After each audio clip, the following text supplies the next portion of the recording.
Quisiera daros las gracias a todos por estar aquí, de modo especial al señor senador, a la alcaldesa de Santa Coloma de Gramenet y a todos los que nos acompañáis. Muchísimas gracias y, como no, a Luis Juste de Nin y a Enrique del Olmo. Luis Juste de Nin, porque como dice su apellido, es el autor del libro, y al presidente de la Fundación pues por su presencia en este acto y por sus palabras que vendrán. Debo de disculpar a Paco Camarasa. Paco Camarasa es el editor, por razones de un pequeño detalle de salud no nos puede acompañar, pero en todo caso estoy seguro que puedo expresar en su nombre su deseo de estar aquí y compartir esta presentación. Gracias a todos ustedes por acompañarnos a este acto, que estoy seguro que será especialmente significativo e interesante. Luis Juste de Nin es un buen amigo, le conozco desde hace muchos años, es un personaje muy importante en nuestra vida cultural y en nuestra vida empresarial y en nuestra vida, por decirlo de algún modo, cívico-social, si me permites. Y nos hablarán a través del libro pues de un personaje entrañable, Andreu Nin, un personaje muy vinculado, muy importante en nuestra memoria colectiva. Luis es compañero de tertulias, de cenas, de proyectos intelectuales, de proyectos políticos, y él quizá no es consciente, pero yo finalmente decidí aceptar el cargo de delegado de la Generalitat en Cataluña por Andreu, y ahora les contaré por qué. Luis es una de estas personas que tiene una costumbre que yo no conozco en ningún otro autor, que es decir: voy a presentar el libro en Madrid el día de hoy, día 10 de marzo del 2016, pero te lo anuncia con un año de antelación. O sea, hace un año, cuando yo era consejero de Cultura en el gobierno de la Generalitat, Luis me dijo: el día 10 de marzo del año que viene tienes que estar en Blanquerna. Y yo dije: bueno, estaré en Blanquerna, si me lo pides tú, estaré en Blanquerna. Lo que no suponía es que estaría en Blanquerna como delegado del gobierno y no como consejero. Eso no se puede saber en política, y mucho menos un año antes, ¿no? Pero es así.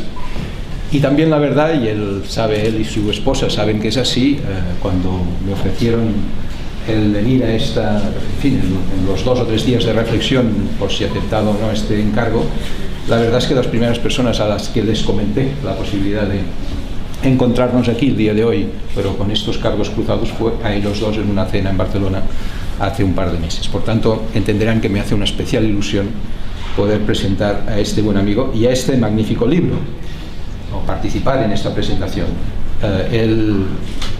Tuve el honor de presentarle ya hace muchos años, creo que fue el 2011, otro libro de esta serie de libros que él ha hecho. En este caso era sobre la Barcelona del 1900, inspirada en la obra de Thomas Mann, La montaña mágica, porque las cosas que hace normalmente Luis tienen que ver con este trasfondo de ir recopilando a partir de novelas, de grandes novelas, narraciones, novelas en este caso dibujadas, ilustradas, sobre la historia de nuestro país y sus grandes personajes. Por tanto, es un placer estar aquí, acompañarte en este acto de presentación de tu último libro, un libro pues que expresa en toda su intensidad tus facetas como dibujante, como ilustrador, además de diseñador y todas las demás que ustedes ya conocen. Una persona de una enorme personalidad que, además, cuando lo juntas con su esposa, Neus, que está aquí presente, pues resultan imparables. Neus ha hecho cara, pero les puedo asegurar que es así, son imparables. Por tanto, muchísimas gracias. El zurdo era su sinónimo,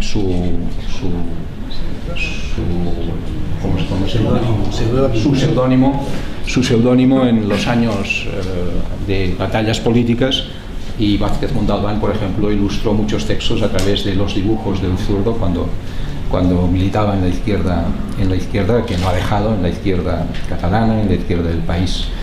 Luego también firmó como Lascarrá es zurdo en catalán, Lascarrá, ¿no? O sea que encontraréis papeles firmados por el zurdo y por Lascarrá en mucha de la literatura de estos años de militancias y demás. Pertenece a una saga especialmente significativa, la de los Nin. Aquí sí que no voy a entrar porque la saga de los Nin es una saga que daría para un par de sesiones como esta, por lo menos, ¿no? Pero en todo caso, él pertenece a esta saga, lo cuenta con mucha gracia y con mucho interés, y si tiene ganas después, pues ya lo contaré. El libro de hoy, como se hablará de Andreu Nin, no me voy a referir a él. Estoy seguro que todos ustedes saben cosas de Nin. Es un personaje sin duda importante, muy significativo en la historia política y cultural catalana, y seguro que puedo decir también que española. Su contribución a través de la fundación del PUM y a través del anarcosindicalismo a la historia de la izquierda y del movimiento obrero catalán es enormemente significativa. Seguramente sí estaría bien que dijera que es un eslabón hasta cierto punto perdido, por muchas razones. Nin fue una persona que no formaba parte del discurso oficial de la izquierda comunista en los años posteriores o en los años finales del franquismo, y evidentemente tampoco formaba parte del relato histórico de la derecha ni catalana ni española, y por tanto es un personaje que, siendo enormemente significativo e importante, ha tenido un papel o ha tenido una recuperación más bien escasa, y creo que este libro, estoy seguro que va a contribuir a ponerlo en el lugar que corresponde. Mi generación empezó a oír hablar de Andreu Nin fuera de la universidad, justamente porque en la universidad ni en los estudios históricos se hablaba de Nin, se hablaba fuera. En todo caso, en mi caso, algunas veces le he comentado a Luis que la primera persona que me habló de Andreu Nin fue fuera de la universidad Víctor Alba. Víctor Alba, un personaje muy interesante en aquellos años, que hacía cursos fuera de la universidad explicando las historias que justamente no estaban en el primer plano. Creo que este libro, en cierto modo, es un homenaje, una rehabilitación del personaje, y creo que, por tanto, para todos nosotros seguro que es una magnífica lectura. Seguramente cuando termines propondrás ya la fecha del próximo libro, ya estoy seguro que lo sabes, en qué día lo vas a presentar, y en todo caso pues ya sabes que tienes abierta esta casa, Blanquerna, para tu próxima presentación, que como será dentro de un año, confío que todavía te lo pueda presentar. A todos ustedes, muchísimas gracias, tenéis la palabra y os escuchamos con placer.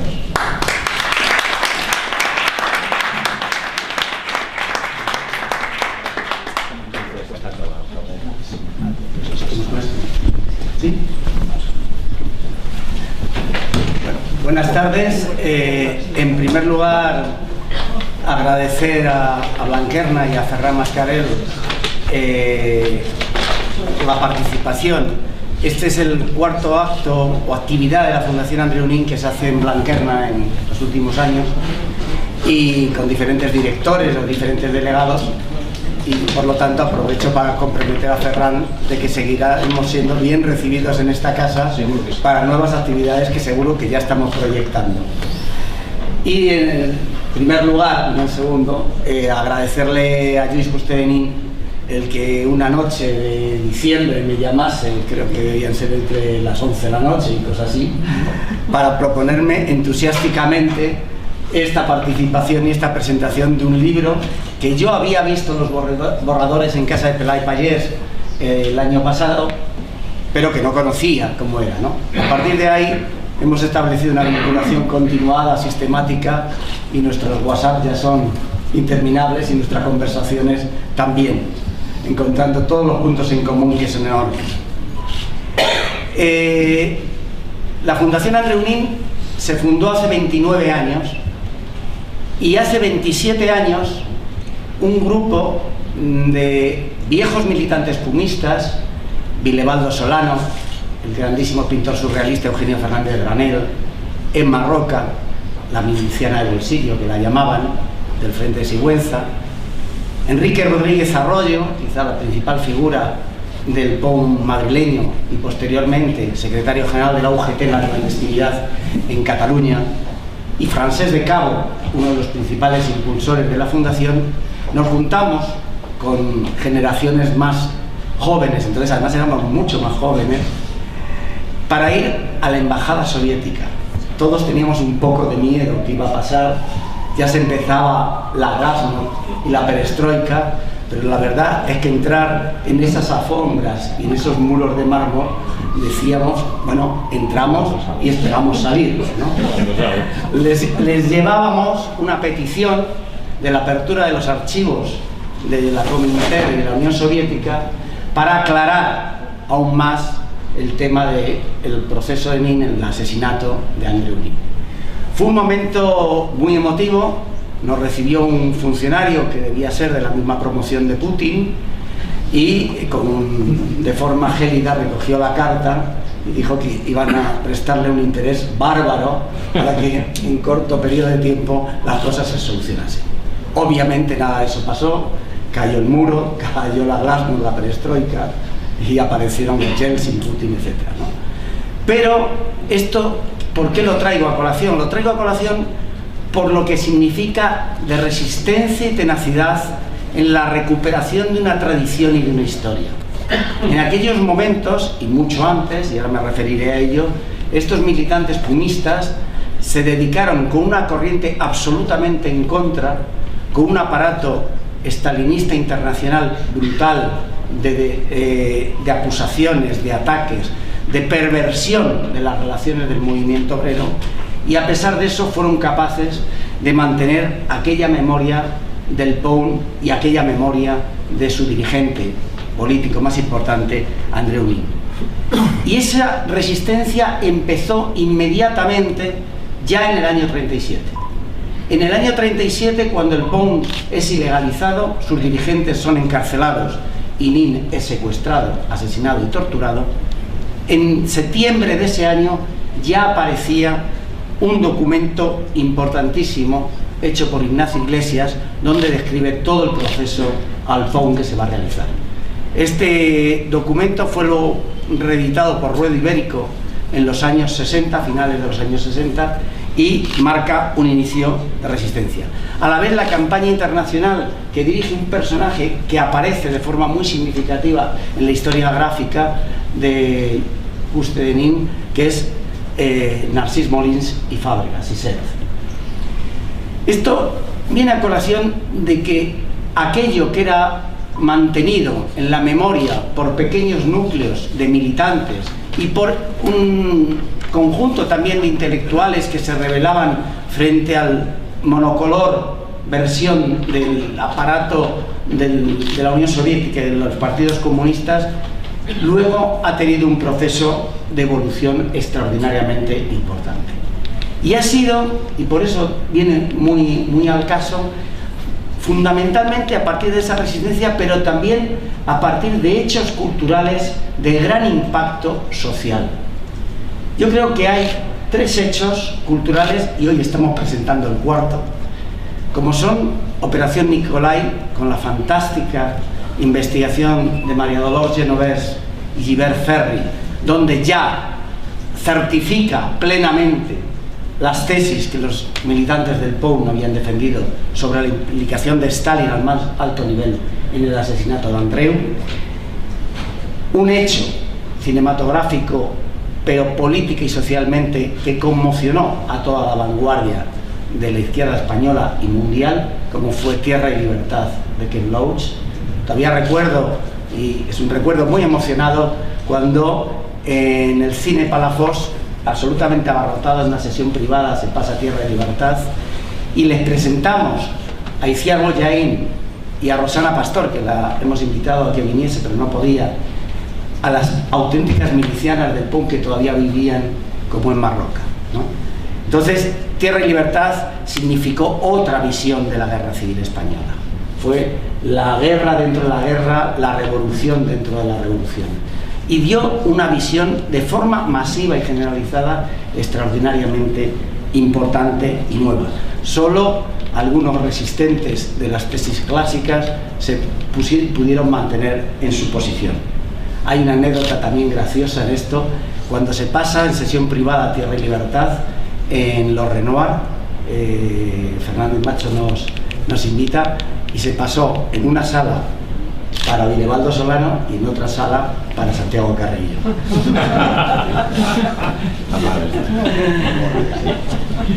El tercer hecho cultural, también no vinculado estrictamente al tema del punk, pero sí con referencia al punk, de gran impacto mundial, es la novela de Leonardo Padura, El hombre que amaba a los perros. Yo creo que esa extraordinaria novela, aparte de toda consideración y de afinidad ideológica, provoca también un destape completo de todo el entramado, particularmente quizás sus partes más brillantes, es todo el proceso psicológico de conversión de Ramón Mercader en un asesino a sueldo en Moscú. Y el cuarto gran hito cultural empieza hoy, que es la historia gráfica de Andreu Nin, de Lluís Justeño. Estoy convencido que esta es una presentación, pero lo que viene por delante, entre todos vamos a hacer que sea inmenso.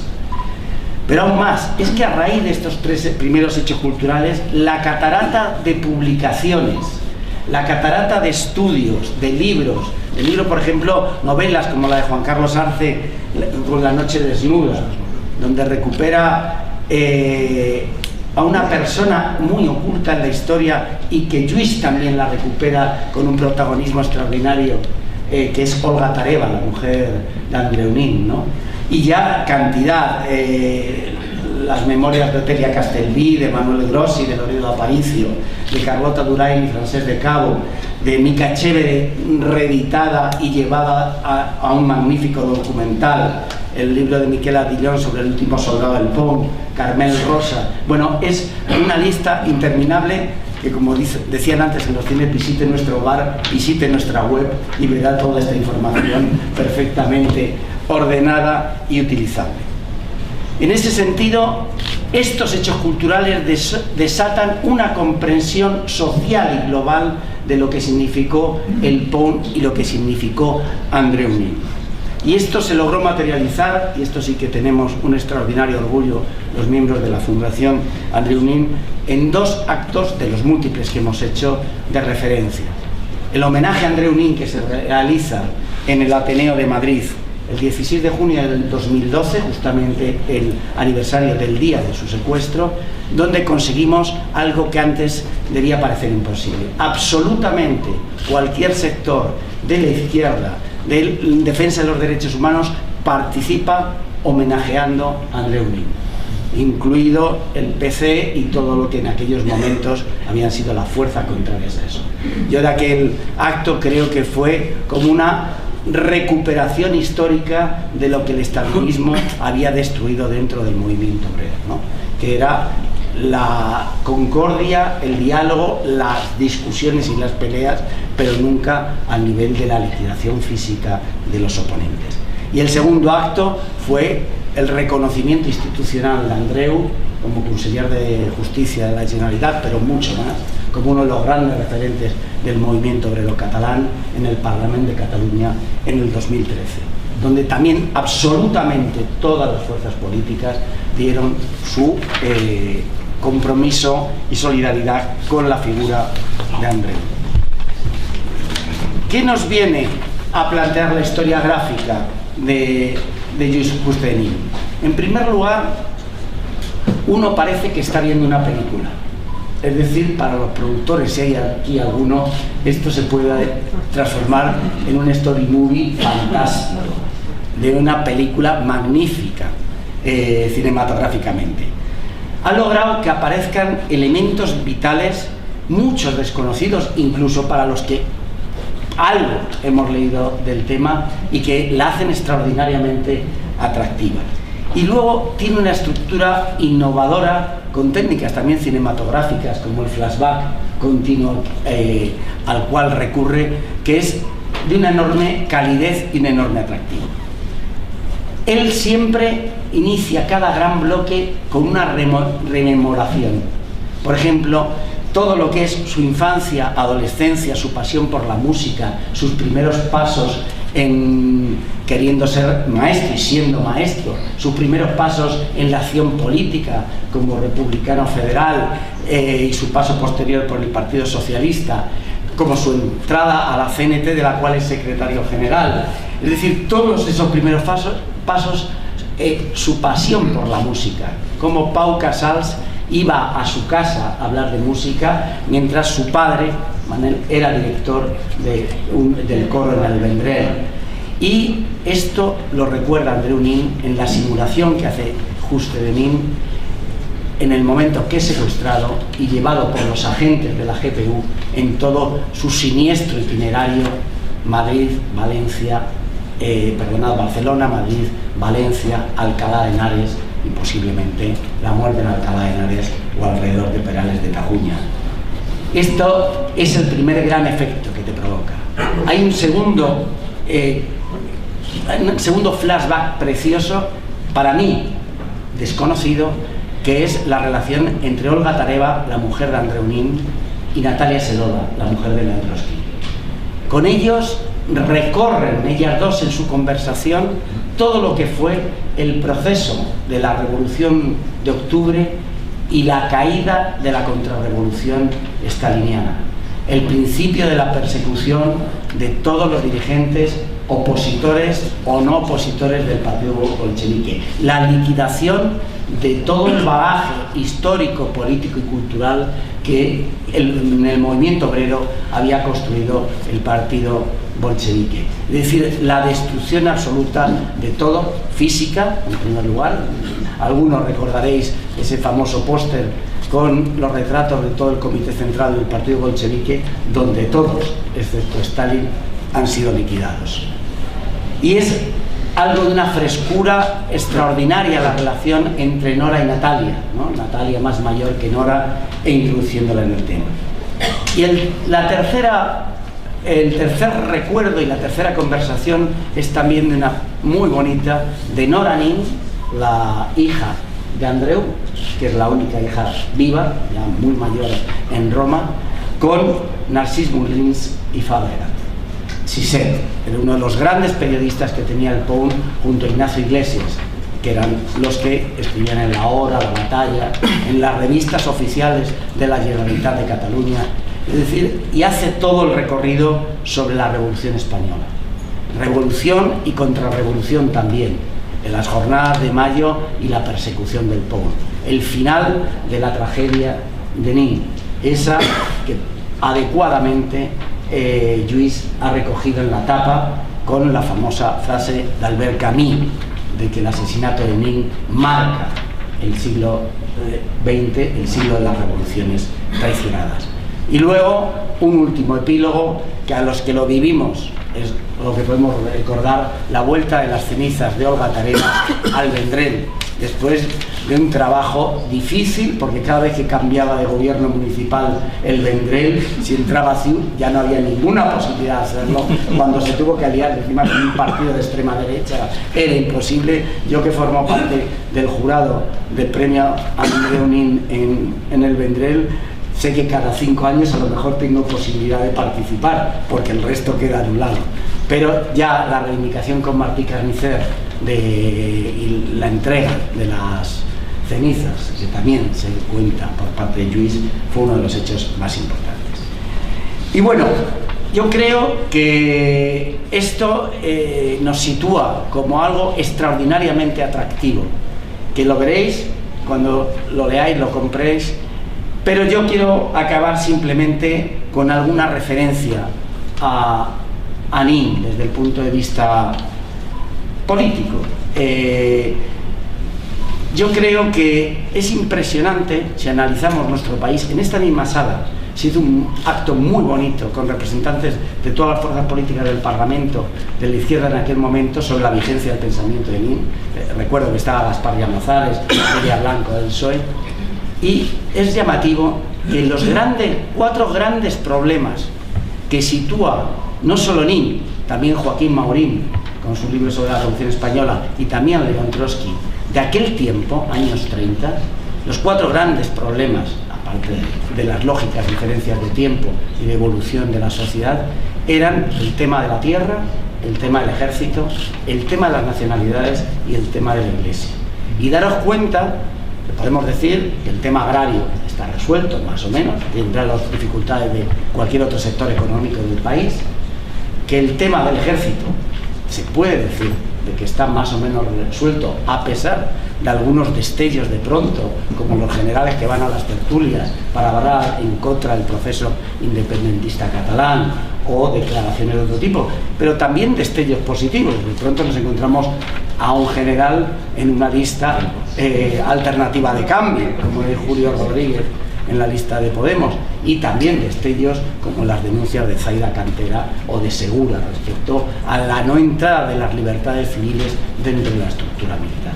Pero al fin y al cabo no es el problema del cuartelazo, no es el problema de las salas de banderas que en aquellos tiempos se vivían día a día, no solo se vivían, nos condujeron a una guerra civil. Sin embargo, fijaros que seguimos hablando del concordato de la Iglesia.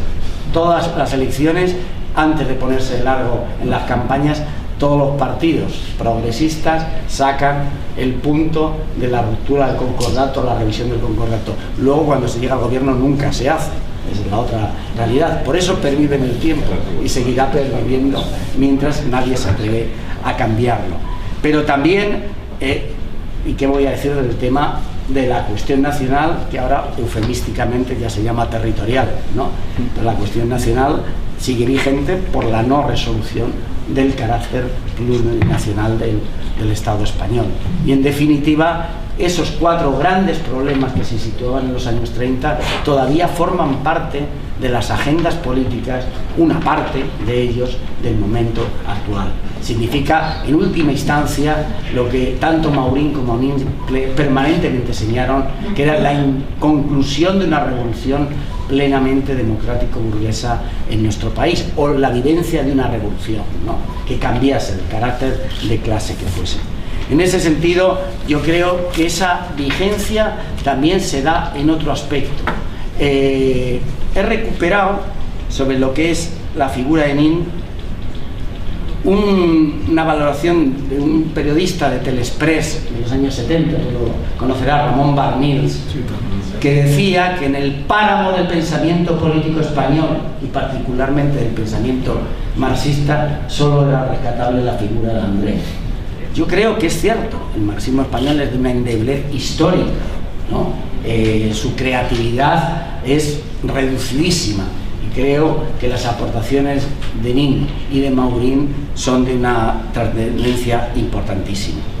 Y en última instancia voy a concluir con otra frase de un novelista, de Juan Carlos Arce, que nos decía en esa novela: Nin murió por intentar decir que en la izquierda era posible decir libertad.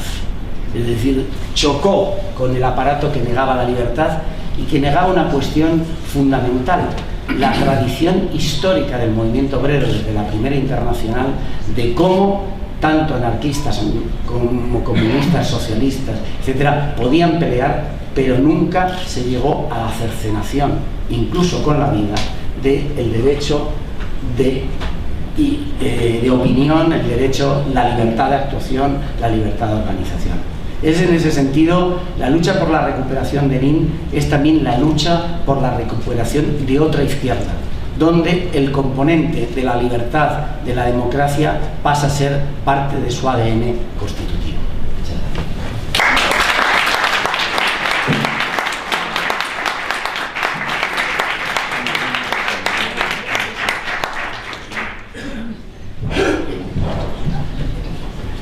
Bien, buenas tardes. Buenas tardes. Para mí es un honor, pero extraordinario, estar aquí. Presentamos el libro ahora pues un par de semanas en Barcelona. Haremos una segunda presentación en Barcelona también, como no, en la biblioteca Andreu Nin, en la Rambla. Esto será 2 días antes de Sant Jordi, muy apropiado. Dejadme que os diga que este es mi 11ª novela gráfica, y siempre el marco de estas historias han sido Cataluña. Cataluña en el siglo XIX, en algunos casos, y en el siglo XX. No me paso más allá porque para mí contar historia, no solamente historias, es muy difícil hacerlo cuando el tema es candente, reciente, salido del horno, porque uno se deja llevar por la falta de objetividad. Es necesario una cierta perspectiva de tiempo para poder realmente analizar las cosas como han sido, ¿no? Curiosamente, mi primer libro fue Culpa, editado por alguien que has mencionado y que para mí es y era un gran referente, Manolo Vázquez Montalbán.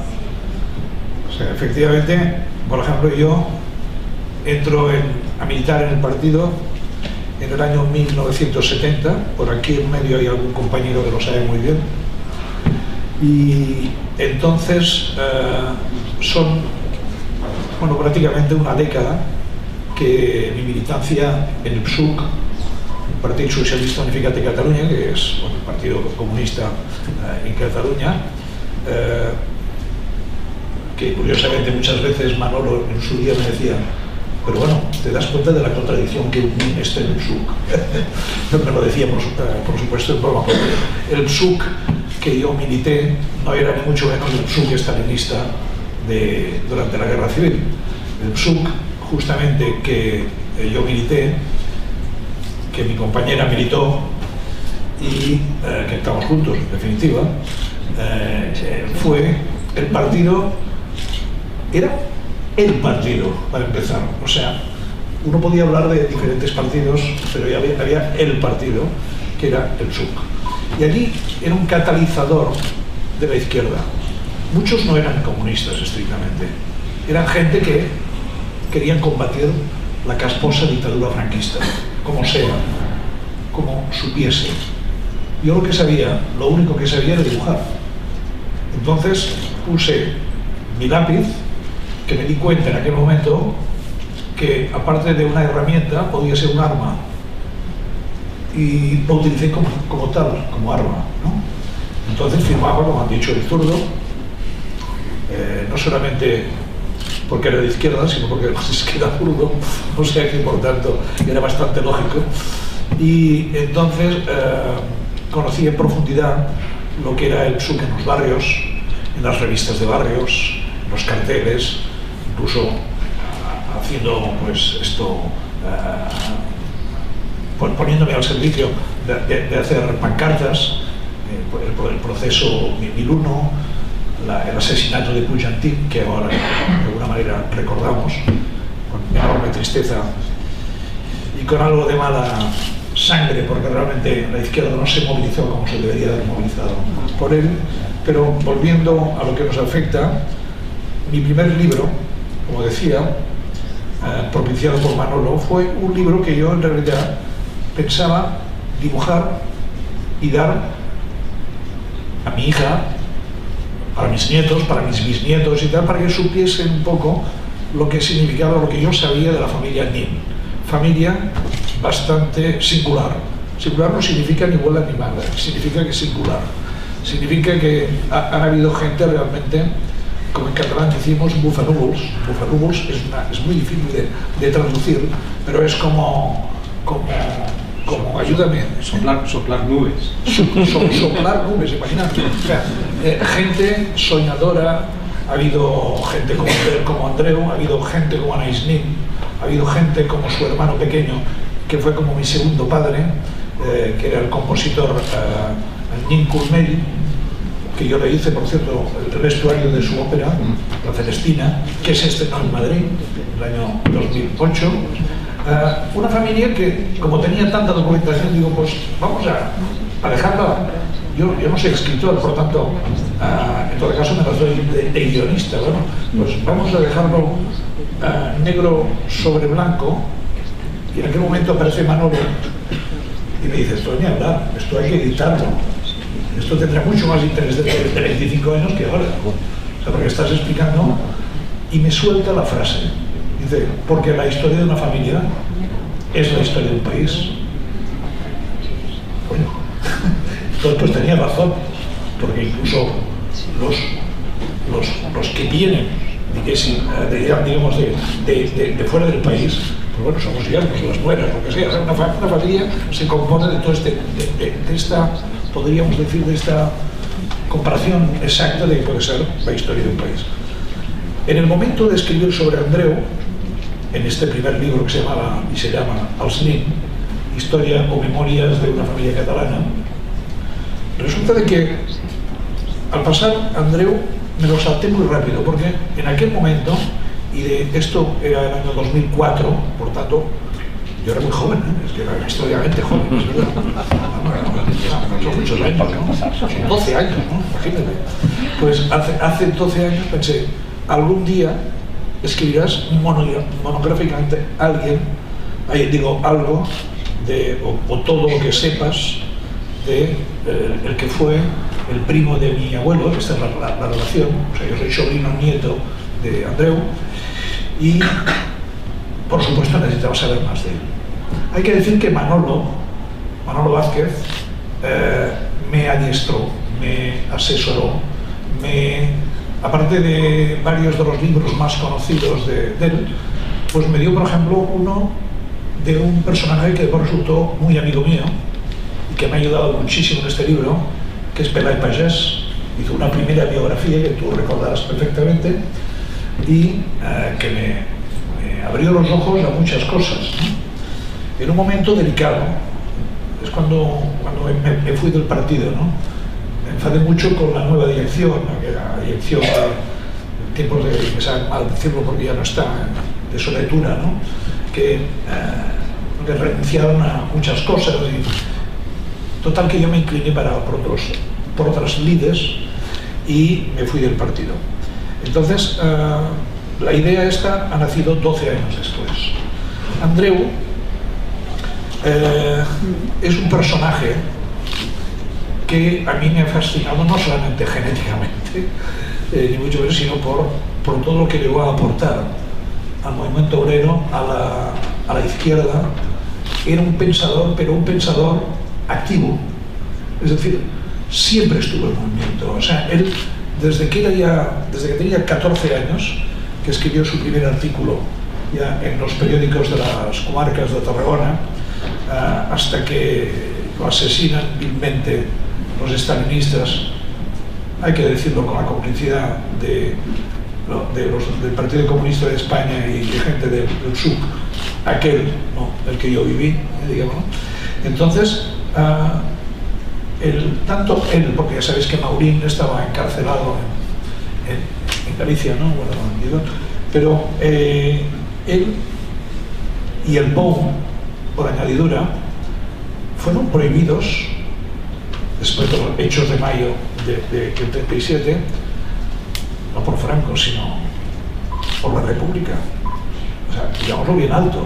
O sea, esto, una realidad, el año 38 el Pou estaba prohibido, así de bestia. Entonces, tú has hablado de Andreu. Yo hablo también un poco ahora de una pincelada del Pou, ¿no?, que fue de los primeros partidos que sufrieron los dos más grandes y bestias totalitarismos del siglo XX, el fascismo y el estalinismo. Realmente tiene este, digamos, extraño y terrible privilegio de haber luchado contra, y ellos contra el Pou, de estos dos grandes totalitarismos. Fue prohibido, como he dicho, pero también al mismo tiempo hay una circunstancia que no hay que olvidar. O sea, los del Pou, los que quedaron, pudieron huir en el 38, no en el 39, muchos pasaron la frontera, los caminos que luego el Maquis utilizó mucho, entonces se fueron a Francia. Unas de estas personas que pudieron huir en el 38 fue su esposa, Olga Tareva y Paulova, y sus dos pequeñas, una ya no tan pequeña, Ira Nin y Nora Nin. Entonces Nora era pequeña, pero pasaron con un frío terrible en invierno. Los compañeros del Pou pues la pudieron esconder, había amigos por todas partes. Víctor Serge jugó un papel, los Rosman también jugaron otro papel. Entonces la pudieron esconder en París. Esta es la parte que la historia habla menos de Nin, digamos, ¿no? Porque normalmente en las biografías de Lenin acaba con su asesinato, digamos. A mí me ha interesado mucho y que me ha ayudado, aparte por supuesto de Pere i Pagès, ha sido María Dolors Genovés, que tú las has mencionado hace un momento, la de la Operación Nicolai, que fue, por cierto, la primera que accedió a los archivos del KGB en Moscú. Entonces, realmente, quien me ayudó de una forma decisiva fue una parienta mía, que es nieta directa de Andreu, que es la hija de Nora, que Nora se casó con un exiliado español que se llamaba Joaquín Ortiz y tuvo 2 hijos. El chico se murió, la niña, la mujer ahora, Silvia Ortiz Nin, vive en el condado de Kent, en Inglaterra, se dedica como su difunto padre a la agricultura, es una persona muy concienciada. Ella me ha ayudado en cosas de las que más me han gustado. Antes hemos estado hablando, ha sido ella la responsable. Porque lo que sí miraba es que ninguna viñeta esté inventada. No me vais a encontrar, no me vais a pillar en ninguna viñeta en la cual invente algo, os lo aseguro. O sea, por ejemplo, tú has mencionado de que el encuentro de Natalia Sedova, esposa de León Trotsky, o de Lev Trotsky, con Olga Tereva. Fíjate que cuando, escondida en París con los alemanes allá, dividiendo Francia, delegación de Pétain, la parte baja, y la de directamente de Hitler en la parte alta, entonces consiguen escaparse a México, gracias a Lázaro Cárdenas, digamos, en los 2 últimos barcos que pudieron conseguir pasaje para ir a México. Se instalaron en DF y las primeras cosas que Olga hizo, escoger a las 2 niñas, repito, a la chica ya, porque era guapísima, la mayor, y no era que era más joven, y fueron a Coyoacán a ver a Natasha Sedova. Esto lo relato, lo dibujo y lo relato porque hubo una escena que me la contó, es que me hizo llorar. O sea, las 2 mujeres, imaginaros, las había matado el mismo personaje, Joseph Stalin, a través de Mercader, a través de quien sea, de Orlov, pero el asesino fue Stalin. Y las 2 mujeres se quedaron mirando bastante rato antes de decirse hola, en ruso, por supuesto, las 2 eran rusas, ¿verdad? Y no lloraron, pero finalmente Natasha le dijo, nuestros maridos, y la otra dijo, los mató el mismo, la misma persona, eso se refería. Esta escena es cierta, esta escena la relato, la dibujo, mira, ¿no? Bueno, vamos con una nota de romanticismo, que los historiadores hasta el momento no lo sabían, y tengo el orgullo de decir que en mi segunda reencarnación me voy a dedicar al periodismo de investigación, porque es una parte que me excitó mucho encontrar una cosa de repente que Pere i Pagès no sabía, y esto es una cosa brutal, ¿no? Entonces fue lo siguiente, resulta de que yo seguí la pista de Ida, la hija mayor, la guapa, la que digo yo, la chica rubia. Hay que decir que Olga era guapísima también, la madre, ¿no? Olga era una revolucionaria, se conocieron en el Profintern, o sea, la sindical roja, digamos, en Moscú, pero había sido bailarina del Bolshevik. O sea, imaginaros qué elegancia de movimientos, qué figura debía tener, rubia, ojos azules, tal. La hija mayor salió como ella, entonces, bueno, cuando entraron en Coyoacán, en la casa donde hacía 2 años que habían asesinado a Trotsky, Trotsky lo asesinan en el 40. Olga y sus 2 hijas en el 42 es cuando llegan y se encuentran a la otra viuda, ¿no? Entonces, en aquel momento, los guardaespaldas que Trotsky tenía, La mayoría de ellas había marchado, por supuesto, había tenido bastantes, porque realmente la amenaza era objetivamente posible y fue real. Siqueiros, sabes que hizo un primer intento, pero pues el segundo fue ya definitivo. Y me cago en 10 que fue un catalán, Pero bueno, total que resulta de que en esta situación Natalia Segova tenía dos guardaespaldas, no sé exactamente si 2 o 3 guardaespaldas que se prestaron a seguir con ella porque ella también seguía amenazada. Era una antiestalinista, o sea, por tanto, además escribía, y con Gorkin estaban escribiendo además una biografía de Trotsky y tal. Y pues entonces, en aquel momento uno, porque por cierto los vigilantes o los guardaespaldas de Trotsky, curiosamente, eran casi todos norteamericanos trotskistas, norteamericanos. Uno de ellos, guaperas, hay que decirlo todo, entonces se llamaba Kedley, de apellido Kedley en inglés. Y lo primero que vio no fue a la madre, sino que vio a la hija. Y pues empecé a atar cabos, a seguir la pista. No os voy a explicar cómo, pero el resultado es que todo el mundo sabía que sí que se había casado con un americano, mira, pero es que se casó con un guardaespaldas de Trotsky. Con lo cual, esto, pues no veréis que no tiene su gracia, como he dicho, cinematográfica. A ver si alguien español por aquí, del cine español ahí. Entonces, esto fue una cosa que me sorprendió muy agradablemente, ¿no? Y vi hasta qué punto ellos se organizaron. Ella era un peligro, por tanto, ella, Ira, como se escribía en castellano en México, era una I-R-A. Pero ¿cómo se pronuncia en inglés? O sea, sería diferente a Ira y tal. Y pues, al casarse con Kedley, entonces ella optó por poner E-R-A, que de alguna manera disimulaba, pero también se pronunciaba Ira, en inglés. Y fíjate que al final lo pone, es una E, en era. Y yo encontré la necrología cuando murió era en el año 80, perdón, 80 fue Olga, en el año 2001, creo que murió, lo tengo, bueno, está aquí, os compráis el libro y digo, pero sea como sea, su nombre fue, a partir de entonces, era Kedley.